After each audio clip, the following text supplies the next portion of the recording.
حضرت واصف علی واصف کی کتاب حرف حرف حقیقت اور ہمارے آج کے مضمون کا عنوان ہے منزل۔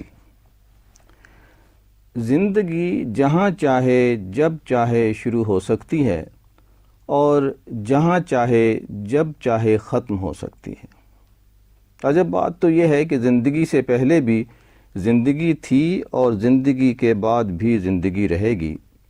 ہم اپنی پیدائش سے اپنی موت تک تقریباً 60 سال کے عرصے میں منزلوں کا ذکر کرتے ہیں، منزلوں کا تعین کرتے ہیں اور منزلوں کی تلاش کرتے ہیں، یہ سمجھتے ہوئے کہ یہی تلاش اور یہی حاصل ہی کل کائنات ہے۔ حالانکہ ہمارے دنیا میں آنے سے پہلے بے شمار لوگ اپنی منزلوں کو پا بھی چکے۔ ان لوگوں نے اپنی اپنی محنتوں، کاوشوں اور تلاش کے جھنڈے گاڑ دیے، اور جو مقامات وہ لوگ حاصل کر گئے، اب کسی قیمت پر بھی وہ مقامات ہم حاصل نہیں کر پاتے۔ پھر بھی ہم منزلوں کی تلاش میں رہتے ہیں، جبکہ ہمیں یہ بھی پتہ ہے کہ ہمارے بعد بھی یہی مقصد ہوگا اور یہی کارواں ہوں گے اور یہی منزلیں ہوں گی۔ پھر بھی ہم اسی خیال میں گم، ماضی اور مستقبل سے بے نیاز بلکہ حال سے بھی بے خبر اپنے مقصد کو اپنی منزل کہتے ہوئے مسلسل بڑھتے رہتے ہیں، اور کبھی مقصد پا لیا تو صاحب منزل کہلائے، اور اگر مقصد نہ پا سکے تو بھی صاحب نصیب ہی کہلائے۔ منزلوں کے راستوں میں دم توڑ جانے والے بھی صاحبان منزل ہی ہوتے ہیں۔ مقصد سے حاصل تک سارا سفر تمام کیفیات، تمام آسائشوں اور تکلیفوں سمیت منزل ہی کہلاتا ہے، یعنی نیت بھی منزل، عزم سفر بھی منزل، سفر بھی منزل، اور اگر کوئی ہم سفر مل جائے تو وہ بھی منزل، اور اگر کوئی رہنمائے سفر مل جائے تو وہ بھی منزل، اور اگر مقصد کا قرب مل جائے تو وہ بھی منزل، اور اگر مقصد حاصل ہو جائے تو وہ بھی منزل، اور کبھی کبھی انسان مقاصد سے آگے نکل جائے تو بھی منزل، یعنی ورائے منزل بھی منزل ہی ہے۔ جیسے مشرق سے پرے بھی مشرق، مغرب کے پار بھی مغرب ہی ہے، منزلوں کے راستوں پر ایک ایک نقش قدم نشان منزل ہے، اور نشان منزل بھی منزل ہے۔ منزل حاصل کرنے کا کوئی خاص فارمولہ نہیں ہے، یہ منزل کا اپنا کمال ہے کہ وہ اپنے مسافروں کو اپنے حضور طلب کرتی رہتی ہے، خود ہی ان میں ذوق پیدا کرتی ہے، خود ہی سفر کا انتظام کرتی ہے، اور خود ہی ہم سفر کے فرائض ادا کرتی ہے، اور کسی وقت کسی نقطے پر خود ہی اپنے مسافروں کو خوش آمدید کہتی ہے، مسکراتی ہے، اور نظروں سے اوجھل ہو جاتی ہے۔ منزل کا تصور بہت بڑا کرشمہ ہے۔ انسان زمین پر رہتے ہوئے محسوس کرتا ہے کہ آسمانوں پر رہ رہا ہے، وہ آبادیوں سے مختلف ہو جاتا ہے، لوگ سو رہے ہوتے ہیں، وہ جاگ رہا ہوتا ہے، لوگ جشن مناتے ہیں، وہ زندگی کی اداس حقیقتوں پر عارفانہ نگاہ رکھتا ہے، لوگ آغاز کے نشہ آور لمحات میں مست ہوتے ہیں، اور وہ اداس انجام کی تلخیوں کی نتائج سے نبرد آزما ہوتا ہے۔ صاحب منزل کسی خاص نقطے پر نہیں پہنچتا، بلکہ وہ حقائق اور نقطہ داں ہوتا ہے۔ یہ سب دینے والے کا احسان ہے کہ وہ کسی انسان کو کیا عطا کر دے۔ بے خبر زندگی میں باخبر ہو جانا منزل کا احسان اولی ہے، منزل دینے والے کا احسان ہے، اس کا کوئی فارمولہ نہیں ہے۔ ہم دیکھتے ہیں کہ کسی نے دار پر چڑھ کر منزلوں سے وصال کیا، منزلوں کا جلوہ دیکھا، وصال کی لذت سے آشنا ہوئے، منزل آئی اور زندگی گئی۔ کیا عجب مقام ہے! شاید منزل کا حصول جان کے جانے سے مشروط ہے۔ کہیں راہ فراق واصل منزل ہو رہا ہے، جدائی کے زمانے، محبت کے پروان کے زمانے ہیں۔ یہ بڑے غور کا مقام ہے کہ کسی کو محبوب نہ ملا اور منزل مل گئی، جبکہ اس کے خیال میں محبوب ہی منزل تھا۔ یہ بات انسانی سمجھ سے بالا ہے کہ انسان جان ہار جائے اور مقصد جیت لے۔ اکثر ہارنے والوں نے منزلوں کو جیتا۔ ہم دیکھتے ہیں کہ میدان کربلا میں جنگ ہار گئی اور مقصد جیت لیا گیا، امام قربان ہوئے اور اسلام زندہ ہوا۔ جان دینا بڑے راز کی بات ہے، لیکن اس میں بہت غور اور فکر کی ضرورت ہے۔ قربانی اور خودکشی میں بڑا فرق ہوتا ہے۔ خودکشی کرنے والے برباد ہو جاتے ہیں اور قربانی دینے والے شادابی منزل میں پہنچا دیے جاتے ہیں۔ قربانی سے حاصل ہونے والی منزلیں ایک عجب لطف رکھتی ہیں۔ منزلوں پر پہنچنے والے بہت بڑے انتظامات کے قائل نہیں ہوتے، وہ ایک جذبے کے ماتحت سفر کرتے ہیں۔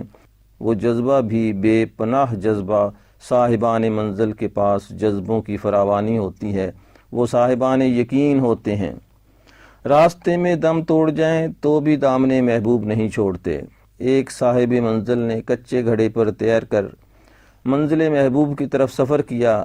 کچا گھڑا تھا، ڈوب گیا، لیکن اس ڈوبنے والے گھڑے نے وہ رنگ دکھایا کہ آج تک جناب کی لہریں اس منظر کو یاد کرتی ہیں اور دل والے ان لوگوں کو اپنا پیشرو کہتے ہیں۔ منزل کا سفر شاید قدم کا ہی نام ہے، یقین کے ساتھ اٹھایا ہوا پہلا قدم جو جانب منزل ہو وہی منزل ہے۔ منزل کسی جغرافیائی مقام کا نام نہیں ہے، کسی فاصلے کی لمبائی کا نام نہیں ہے، کسی قابل دید منظر کا نام نہیں ہے۔ یہی وہ نقطہ ہے جسے روشن نقطہ بھی کہا جاتا رہا ہے، جو انسان کے اپنے اندر موجود ہوتا ہے، اور اس کا حصول، اس کا قرب، اس کا عرفان ہی حصول منزل کہلاتا ہے۔ کسی دور کے نظارے کو حاصل نہیں کرنا بلکہ اپنا انداز نظر ہی حاصل کرنا ہے، اور اگر قسمت ساتھ دے اور وہ انداز نظر مل جائے تو پھر ہر ذرے میں کئی آفتاب موجود نظر آئیں گے، ہر قطرہ کلزموں کو جنم دینے والا ہوگا، اور انسان خود کو اپنی نگاہ میں کسی عظیم ماضی کا حرف آخر سمجھے گا اور اپنے آپ ہی کو آنے والے زمانوں کا آدم گردانے گا۔ فرد فرد ہی ہے، لیکن فرد ہی سے ملتوں کا ظہور ہے، دیکھنے کا انداز ہے۔ میں بہت سی وجوہ کا نتیجہ ہوں اور میں ہی بہت سے نتائج کی وجہ ہوں۔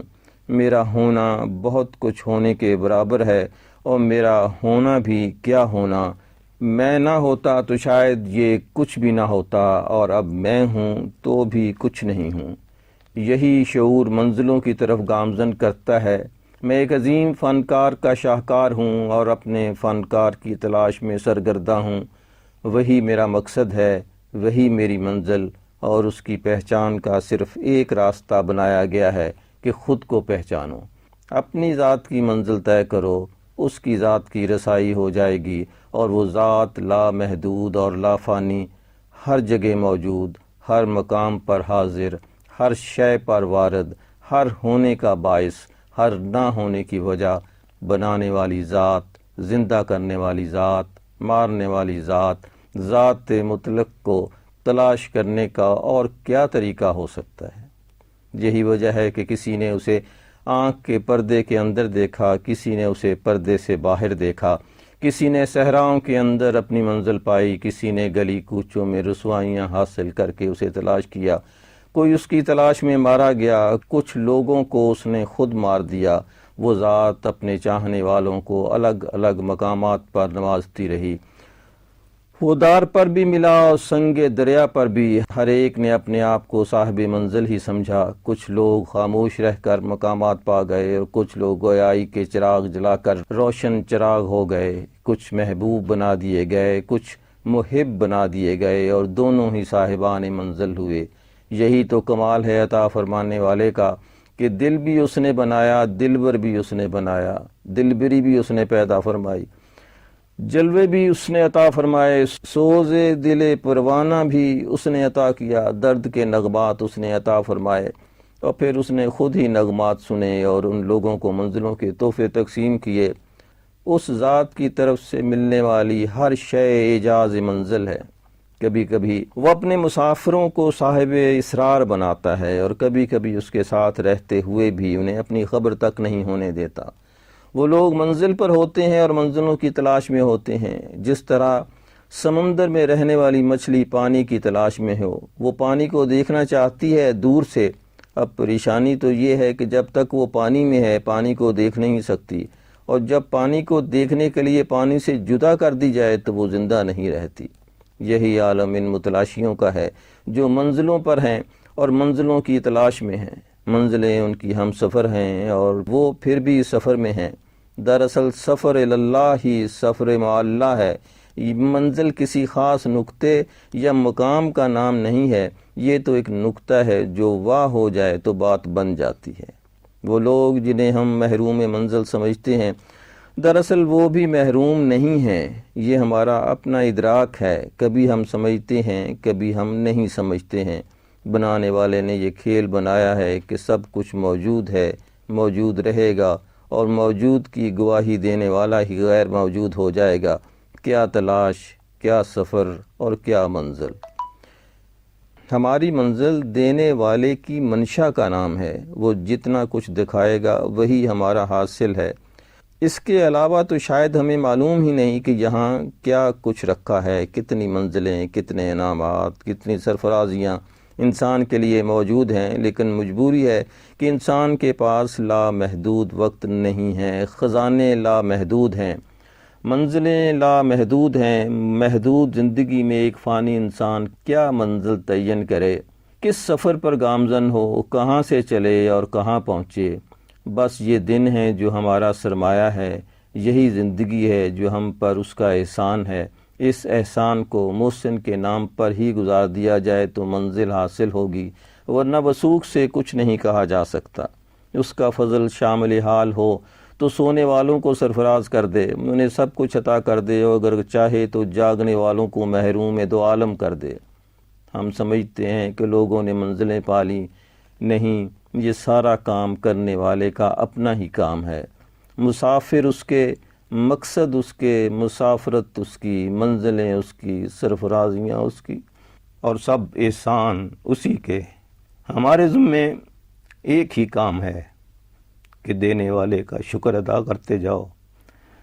کیا منزل اور کیا نامنزل، اس کا شکر، اس کے آگے سرنگوں رہنا، وہ عطا فرما دے اس کا شکر، وہ زندگی واپس طلب فرما دے تو کیا انکار۔